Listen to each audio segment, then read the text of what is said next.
Okay, so we're here with Robyn Single today at the University of Newcastle, and Robyn had a whole variety of different jobs at the store throughout her life.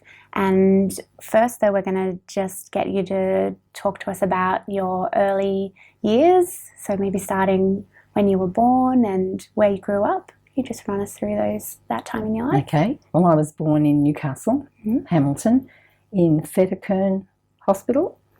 And I grew up in Scully Street, Mayfield, number 13 at the foot of Row, which I don't like the number 13, thank you very much.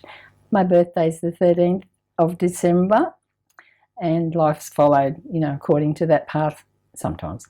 But yeah, and Mayfield, I went to Waratah Infant School. We used to then have the long walk up to the hill at the foot of, Waratah Hill. It's a long walk for a 7, 8-year-old. And you had stranger danger, talk to you all the time with your grandparents, and I could see a baddie around every corner, actually. I used to run doing that all the time. It's also what my grandchildren do now. There's always another baddie. So there, yeah. Then I went to high school at Hamilton, and from there, married young. You have really early family involvement with the store. I think you said your great uncle, Kenneth I've got photos for you there. Yeah, so can you talk a little bit about his role and early involvement in the store? Well, it's a funny thing. When I was there, all those years at the store, I didn't know until I went into personnel's office to do with the stage show. There was a large photo, and there's my great uncle Kenneth Matheson.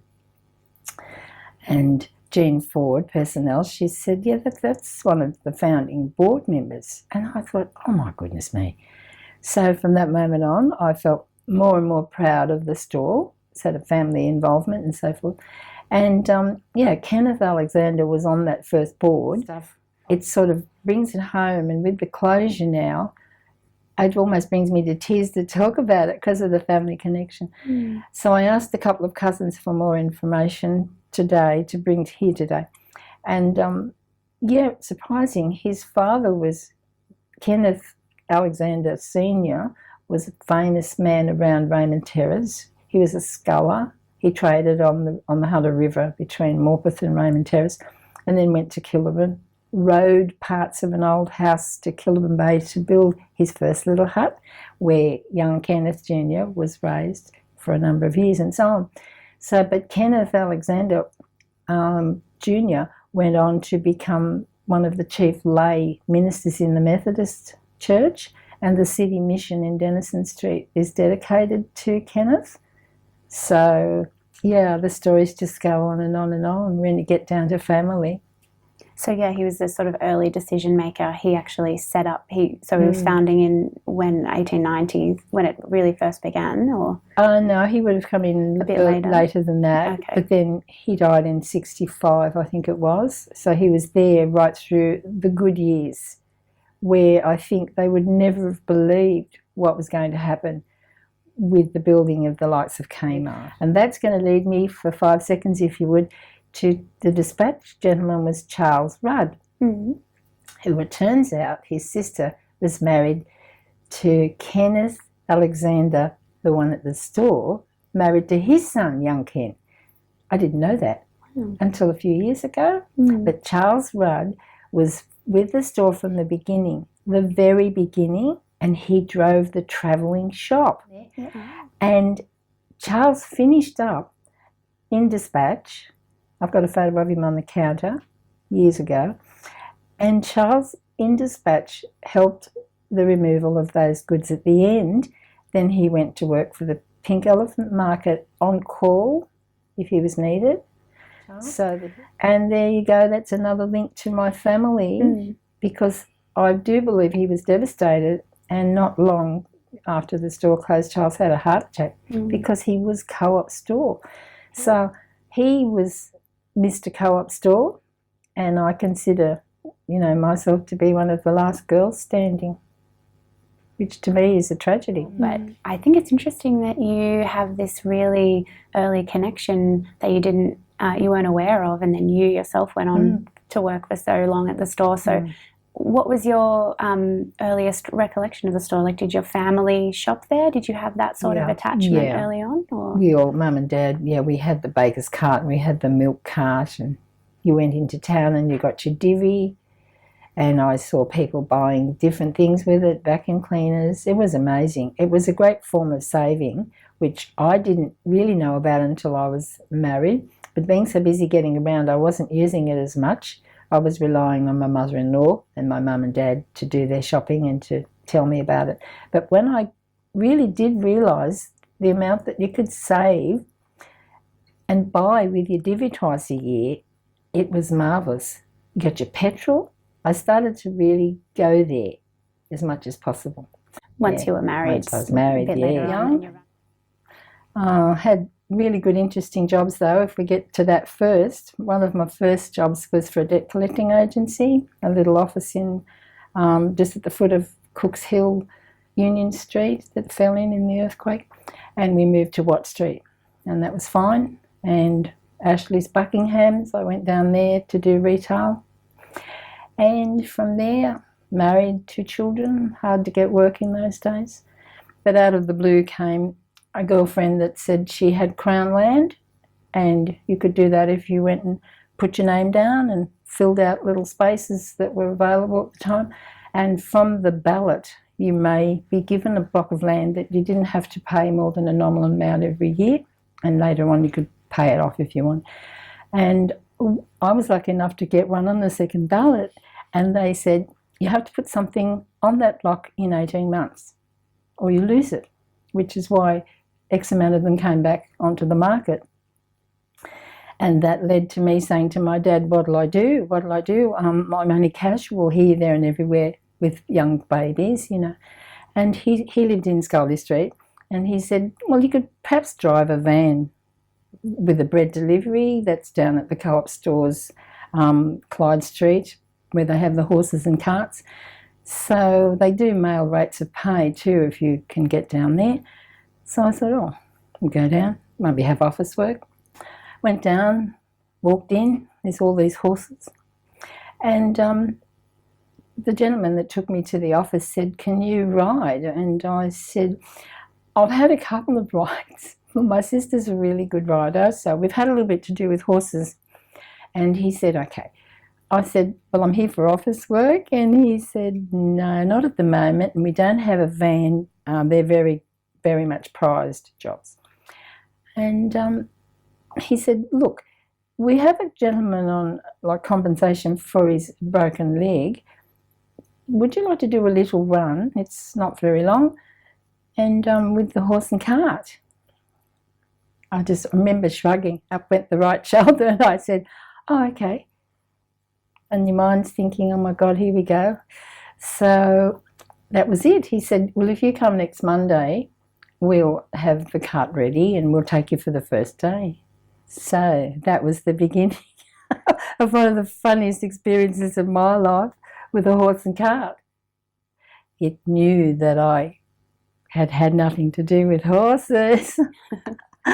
And you started off in Date Street near Glebe Road intersection, and we wound around, which normally would take about 2 to 3 hours. I mean, you've got only so much can fit into that small little cart, and you can't run with one loaf in your hand up and down. It seemed like everybody had large steps to their houses. You had a very heavy cane basket you had to take 6 or 8 and try and do as many as possible and collect the money, leave the bread back to the cart. Well, it was okay the first day. He did everything that he was asked to do. And then I'm on my own, and he knew, and there were lots of vacant blocks of land, and my horse used to just go into the paddock, and I didn't know how to get him out. I couldn't ride him out. And my sister said, that's what that stick's for, that's called a whip. And I'd say, oh, I can't whip him, Anyway, a nice gentleman from a few doors down knew what was going on, and he would come and help get the horse out. And it was still a problem because he just wanted to sort of saunter along. And I had to learn not to leave the door ajar because loaves of bread would go rolling down the road. And you can only have so many in the cart, so they had to go back inside the cart. Goodness me, I tell you. And then off you went round. But at the end of that first, or halfway through the first day, I left the horse in a paddock and I went back to that man and I said, could you ring the office? I'm not going to get finished forever. So a man came out, because you can fit 2 runs into a day if you can do the first one and then back to the depot, load up and do another one. So I just wound around Date Street, back up, I forget the name of the street at the end, and then Bunker Road near the Army depot there. And off we went. You only had to touch the horse on the bottom once it knew you were finished. And the gentleman that day said, now listen, hold on to the rail. And he said, I can jump off, my car's just back there. And he hit that horse and I swear it was a jet plane straight back to Kite Street. It was the funniest thing. I could hardly hold these reins because I didn't know anything about a horse. And sometimes, ladies would come out and talk to the horse and want to feed the horse. And oh my God, Cobb and Co coach full of bread was something another man said. He said, oh, it's good to see a lady now. And another lady used to say her father had done it years before and the horses knew her. And oh, goodness me. But I did that run for about a year. It definitely got better as the time went on. Yeah, it sounds like you just sort of fell right into it, not even really knowing. When the horse knows that you do. And I wasn't allowed to hit it with a stick. My sister said, say, up Dobbin. Giddy up. Goodness me. Yes, which is what I always want to do, to bring the comedy into most things. And he did respond fairly well for most of that. I got pneumonia at the end, but most of that 12 months he did. And so it's the same horse every time, every day? Yeah, they need to know you. Yeah. I mean, I could sort of pat it after a while, but I was quite frightened in the beginning. It just had a bottom that seemed to be forever and a day across the back of this cart. I mean, when you're turning corners, you've got to be very careful. You can feel the slip, and it's rather unnerving. It's like a car when you lose control. You've got to learn to go with it. Yeah, so... So it sounds like they were sort of a fixture of the neighbourhoods. Sounds like it was a bit of a, people would come out of their houses to watch. Something like 99 runs. And they would do 1 or 2, and if they were fast enough, they could do more. Some of those men were really amazing. Their first run might be small, might lead to a bigger one, or, vice versa. Yeah, and I got a really bad bout of probably what was the first flu, and the man was coming back. So I just said no. And it was that heavy basket. It's really, I was only little. So it had to go, and I was very sad to lose my horse. And what year was that to you? 64 to 65. Yeah. Yes. And so were there a lot of other women drivers at the time? There were a few. You see it in the photographs. Yeah. I didn't know them. I could see them loading in the morning and off you'd go. But they had the cart loaded for you when you arrived. All you had to do was jump on and off you went. Make sure you control the horse well. So there were no intersections and lights and not too many cross streets that you had to race to get across. Could you imagine today? A horse and cart trying to manoeuvre its way. But it knew its way, and it certainly knew its way home. It was just amazing. So I went on then to do any other jobs, to build this house, and I'd say something like 22 jobs in 50 years. Wow. So when you started with the horses, you said you had children at home and you were sort of looking for, much needed extra income. So how did you balance the job with your kids at home?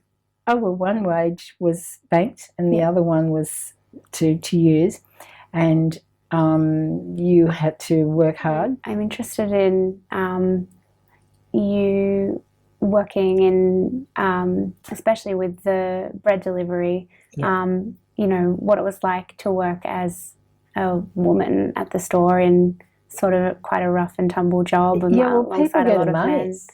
they get amazed as you go past or they come out. You know, what happened? Jim is his name. What happened to Jim? What's up? You know, oh gosh, can you handle it? I said, well, I just don't know. I'm just doing it. Like, that's it. When you've got that sort of nature, you're going to say, yes, I'll do that. Everything to do with the horse and cart, though, I can't tell a lot of incidents as such. It was a short experience, but an amazing one. You're out in the open and you're going along on your chariot, and my husband at the time used to think it was Ben-Hur. There was a Cobb and Co coach full of bread, you know, all these jokes. People would sort of make jokes, and they still do. You did a baker's run? I said, well, there were lots of ladies with baker. You see the photos of ladies on baker's cart. But mine, yeah, if I hadn't have been sick, I probably would have gone on. The man didn't come back for about another 3 months, but someone can swallow that run up. Mm. The man that took me around the first day, he was very good. So there wasn't any flack about being married or every stigma? Job. Every job? Yep. And so one of the jobs I applied for, I lived at Toronto. I thought perhaps I could be a barmaid because that's just across the way. No, you're too young. We like our barmaids to be older. I went to Morisset Hospital. I put my name down for office work there. They said, not at the moment, but would you like to try assistant nursing? Eventually you'll be put into a block, and I did that for 2.5 years. I was finding it rather hard to sleep on the dog watches, so I had my name down at the Oak. They phoned up and I went there, and I made milkshakes and did the milk bar. It was a lot easier than the 12-hour shifts at the hospital. And from there it was Miss Windsor. And then the Windsor job was extremely interesting, and I'll swear I'm the only one that has worked in every branch at the store, because even the smaller branches, all the little ones. Well, you need to teach someone to read the price book and the colour swatches and what to do. So I would help them to stock take and do whatever as a public relations exercise, and then teach them in their lunch break. The bosses would let me take 1 or 2 and show them what to do. And those branches, well, what a wealth of stories that I could tell. Most of them rather secretive in the lunchroom. But the main thing was that when I went to the co-op in town, I was able to work on the counter, then go and swing a couple of stints in the window right near the bus stop with a microphone on a heavy-duty curtain track that Windsor put up. And I had a captive audience, and the buses would blow kisses. And so this was when you were a demonstrator. Yep. So can you explain what a demonstrator, role sort of entailed? Yep. When I first started, they gave me a little stand with Venetians, Hollands, curtain tracks, aluminium awning, a screen door at the back, a backdrop of curtain, the wood weave curtain, and a desk and a microphone and a 2-reel thing, and the Windsor jingle. Windsor is the name to know, and I played it and used the little mic, and trying to encourage people to come across and talk to me if they needed a quote, leave their name with me, or if they had a problem. And then I'd go and work on the counter upstairs. So I was working in the store and around all of the branches. So that was for 7 years. And I loved it. Different place for a week and off you go. But the stint in the window was so much fun. In the main window in the main Newcastle West store? It was the second window from the end. Yeah. And And so you had the demonstrator job and then the blinds department, and how did you sort of transition to working from the demonstrator to the blinds and then the lotto department? You just took on... Yep, you just do it. Because when I was in the lotto, Errol Chant came in and Woolworths sent 5 men to sort of take over. And if you've got that intuition, you can sense something's happening. And I'd heard those little rumours upstairs, you see. And I thought, gosh, I'm only occasionally in the blind department. I'm more in the lottery now because somebody's left or maybe taken the golden handshake. In those days, you don't know what's going on, but it was designed to, bring it down. I can jump from job to job because they're not hard. You just have to adapt. And I like I suppose you might say I just like being flexible, adapting and being flexible. But yeah, baker's cart, Morisset Hospital assistant nursing for 3 years. I used to say, when I was with Windsor, I had a sash with Miss Windsor, and they'd put this photo in the window. I was trying to find it yesterday. And I had Miss Windsor, and I suppose you might say I was Miss Blue Haven Pools. I worked for them for years. So if you get into the versatility of different jobs, they were plentiful. And people would just say, would you like to do so-and-so? Are you finished here? When would you, and it becomes easy to transition. But I love being back at the co-op. I really liked the Windsor job because there were lots of products to know about. You're getting involved in colour and quotes and ordering and helping people. So what was your favourite store branch to work at then? Favourite store? Mayfield was one, Wallsend. Why is that? I think they were bigger and I had more time to train. When I left the Miss Windsor position, one of the little girls from Mayfield took over because I trained her and she's very, very good at what she learned. Yeah, Mayfield. Toronto was small, Lambton was small, Belmont was tiny. That's where I first started, Belmont and Swansea. Yeah, first question when I was on the road was, how can I make a canoe? Can you tell me how much canvas I need? I thought, heavens, I don't even know how to read the price book yet. A canoe? But I rang my aunt in the office and she was very good. She worked it all out and off we went. But if you have people working for you that learn the ropes, and this is business, isn't it? You start a branch, the big branch is losing a lot of its profit. So I'm out there working very hard to try and keep it going in the early days, and it was great. I was feeding, information to them, but I watched that slowly go down as well when they finally started pulling back. Looking now in hindsight, I do believe, because I worked in the mall, I used to think, you're not doing a lot of business today. It did cross my mind. How do you keep going? The store at Charlestown was doing very well. I lived at Killabin Bay a lot. My granny had a waterfront there. I worked in the Toronto branch, which was just a little bit at the back of the main street. They weren't doing much business at all. And I used to think then, how are you keeping, your end up in the world of the store? Let's see, I just move on and do another shop or go somewhere else. Yeah. So how did, for you, how do you think the store changed over the years from when you started working there till when it closed? It's people. People will be attracted to a new store, something new, because there'd never been anything new, just the store. So when Kmart came, it gradually started to be that we all got cars. People were more flexible. People wanted freedom to move around. So they went to something new. And as soon as you spend your money in something new, the old is fast coming down. And the decline was just incredibly fast, which we didn't know behind the scenes, but you can read it in the chronology. The rise and rise and rise, few hiccups, down, up, down, down. And did you notice it amongst your customers? Did you pick it up? Were people saying anything to you or that made you sort of think something was happening? No, people are like that. You can cry into the wilderness to come and help, but they're already off and running. They've got excitement. Those families that didn't have cars, they had something different to do, like I say, and they did it and didn't know that indirectly the store was going. It just couldn't cope. When members move away, that's it.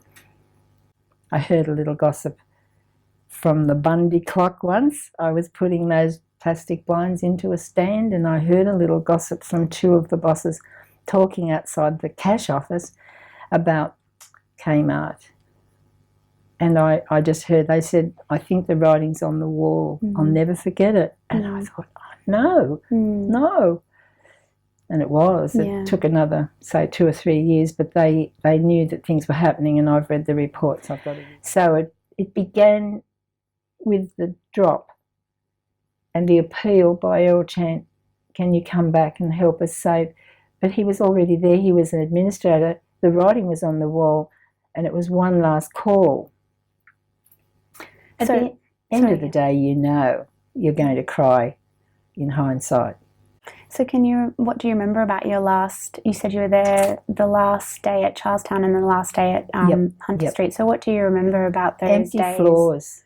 Empty floors. The blind department was at the back of me. It was sort of long gone with its blinds. I can hardly talk about it now. It was just empty floors. The electrical department, the fridges were going and all this sort of stuff. And I didn't ever go into the pink alley much. The times that I did, I could see the destruction of things that I knew once were so good and bright and clean. And yeah. And do you remember there being a lot of other staff there on those days, or what your interactions were? Only the girls that could work the till, and there were a few staff members sort of helping, but it was busy from men wheeling things and people carrying things. It was shopping. A lot of the staff had gone. I'd probably be the only one that was left then from Charlestown with a till, and that was so sad.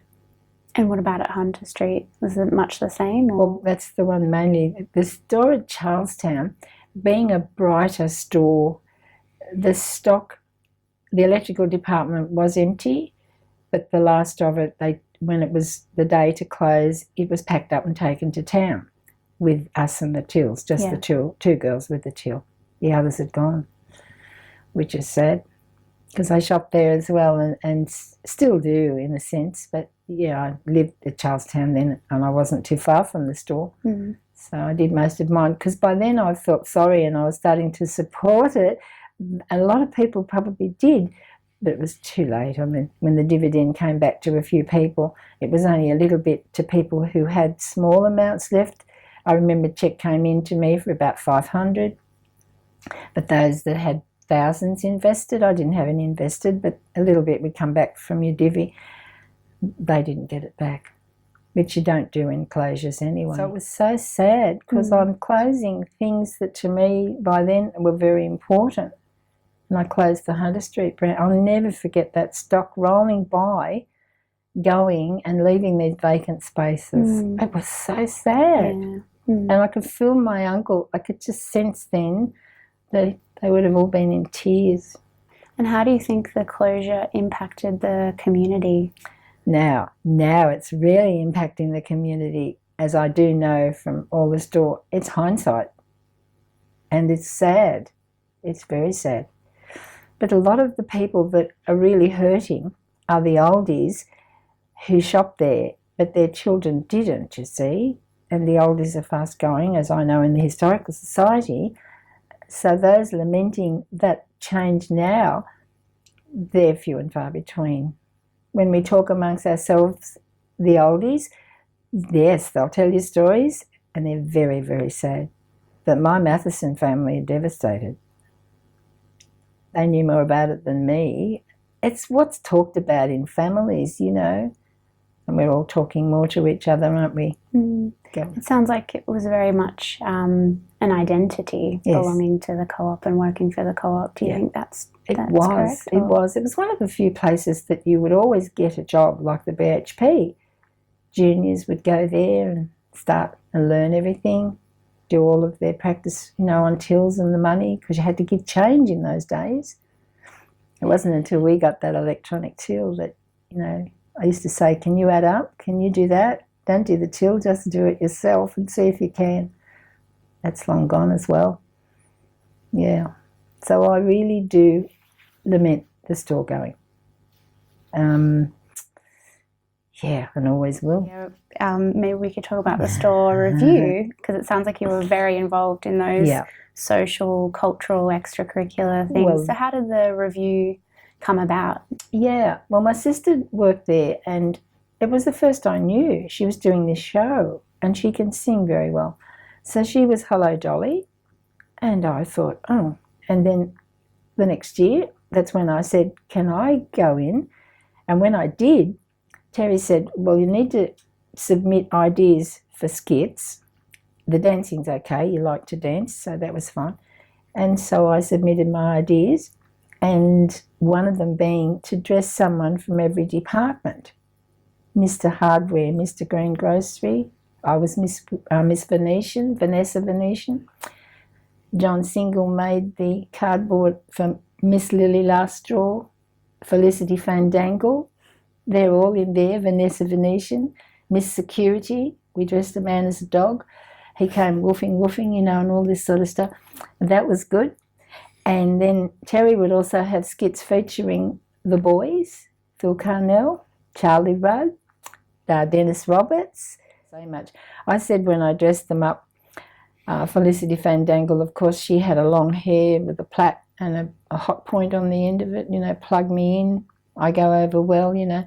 My Wendy had to fill in, and she was Miss Saucy Pick Me Up from the supermarket. Well, she was hot and spicy and, you know, went over well with your sandwiches and all this. And when I was doing the Vanessa Venetian, Russell came up the back, which was, you know, not in the script sort of thing, and he started to get to the bottom of my long dress. I thought, what's going on here? Because he's the dog from Miss Security.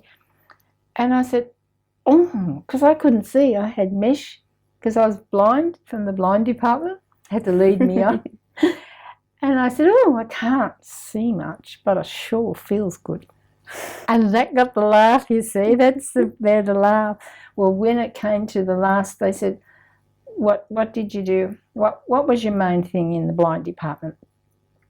And I said, well, we had measures and quotes Mondays to Thursdays, and we had erections every Friday. I'm not sure. I bet Terry went, huh, but it was out. And I thought, I'll do that, because that was the first night at the Hunter Theatre, and the second night I thought, I have to do it again. I said, you've got to do it again, Russell. Because they're the moments that if you've got that nature, you've got to be careful. But you can't miss it once it comes up. See, they're the lines that make the laugh, that people go away and think, what a funny show. And they're just funny little lines. So you got good feedback then from the audience, the community. The bosses went past the counter the next day and said, you did a wonderful job, you all did a fabulous job, you know. But it doesn't save the store. I just adore skits.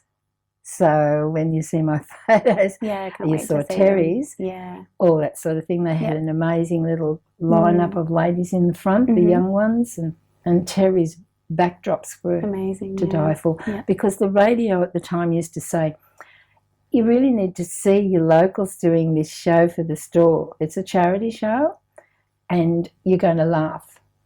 And you have to, because we're doing things that you've always dreamt of doing and you probably do at parties, but we are putting it together with Terry's fabulous backdrops and headgear, and all you had to do in the skits was be silly. And I like that. Yeah, that's a lot of nice freedom to do it. It was the freedom to just do it. And nowadays, of course, that's what happens on telly. Yeah. Everyone does skits, and they're all doing things that I did many years ago for fun. And all this sort of stuff. So my skits were submitted, and other people's little skits might be given, and Terry would choose which one. So then with the second one, I thought, well, why can't we do Romper Room? Because look at the lineup, you know, Phil Carnell, funny as a circus. And I thought, oh, okay, let's see. So they said you can't call it Romper Room, so we called it Rabble Room. And I had the mirror and all this sort of stuff. I named all the bosses with the secretaries. And then I introduced one by Will. Well, Phil came in with this big bunny called Bugsy, you know, and the others came in with their various things. And I had a Glad wrap empty cardboard. I painted it green, and when you hit, it echoes. So I'd have to go and tell them to behave themselves, and there'd be this clunk, you know, and they tried to get my dress off all the time. It was so much fun. And Terry made wooden horses. And here we all were around and gallop, and the boys are trying to get the young girls and trip them up and get them in the corner. It was a little play all in one, and I loved it. I loved it. In the end, they got my dress over my head and I fell over and the curtain came down. And they're all going, yay. Yeah, and so the audience obviously loved it. And you performed it at the... 3 nights at the Civic in my time. I believe it was 3 nights the year before for Cheryl. I only caught one of the nights for her. And 2 nights, my sister, and 2 nights at the Hunter Theatre before it was pulled down at the Junction. So how did the review sort of impact on the staff? Because I know Terry mentioned that they put it on while morale was a little low. Yeah. You know, it was in the 70s and things were declining. So how did it impact on the staff, do you think? Terry probably had a little bit of insight into some of that, being a boss. But yeah, with the young girls, they had never even been dancing. We had these lovely little girls dancing in the front. There was Lyndall and Serena. I think it was Serena. Yeah. And they always did the ballet in the front. And so when we did those dancing numbers, if you encourage the girls to learn something, even if they trip over themselves, they're doing it for the first time in their life. And they loved it. And they were dressed up. I mean, I just love dressing up, anything I'll do, as long as I'm on the stage. But yeah, so the girls did that, and we pepped everybody up in the town. But you see, you now mentioned that Terry might have been a bit apprehensive and the mood was down, but it would depend just how many knew. The young girls wouldn't have had intuition into that. I had it, because I'd heard the gossip. You only got to pick up on a little bit of that, and you know when you've seen everything else closing down behind you. Yeah. So, yeah, all I can say is with those skits, it was the funniest moment of my life, I'll swear. And some of those other girls push them into those sorts of things, and they've been on the stage. But if we had those little moments in the store, one girl, Thea Johansson, she dreamt up that if we did the white gloves with the black surrounds and the blue light, we could do a song to Pink Elephant Walk with 3 of us, one on the floor, one on a chair, one standing, white gloves, and just a big face, which John made the face. And we did it, which is all the arm movements coming in. Now, see, I haven't got photos of that. I was hoping Terry did. Yeah, little things like that were the moments in between the bigger skit or the dance routine. And those dance routines, the backdrop, genius of a man. We just felt like we were in the Lido, you know. We're on the big stage with massive big headgear and fabulous. Just go and buy an old dress, a nice long dress, and we'll make you a headgear. So you walk out and you think you're on the stage, you know. I was able to fit into my daughter's Viennese dress, so I fitted into that. And I said, oh, can I have feathers and fans? Can I have a plume? So I've got these 3 hot pink feathers, and I've got the big one, and you can see me. I've got my hand up like, look at me, look at me. Oh, showbiz. And those girls will remember that forever. And it does lift you up if you get your photos out. I've got a photo my sister gave me of Miss World competition with Dennis Batson and Terry Ackroyd, who used to be one of the display fellows, and Dennis worked at the store at Charlestown. The Miss World competition, when they walked out on the stage, I mean, honestly, sand shoes and funny dresses and funny swimming costumes, and Dennis Batson's got a Spanish mantle. It's really fantastic stuff. Well, the last show was the British Jubilee year, and they said we'll have handheld microphones, and we made these lovely red outfits. Russell Porteous and myself practiced in his garage for a few months. Couldn't tap dance at the time, but I went and learned after that. And we went through Consider Yourself at Home. There's photos in there. Welcome to the store, the Lambeth Walk. We just got up on the stage, you know, things like that.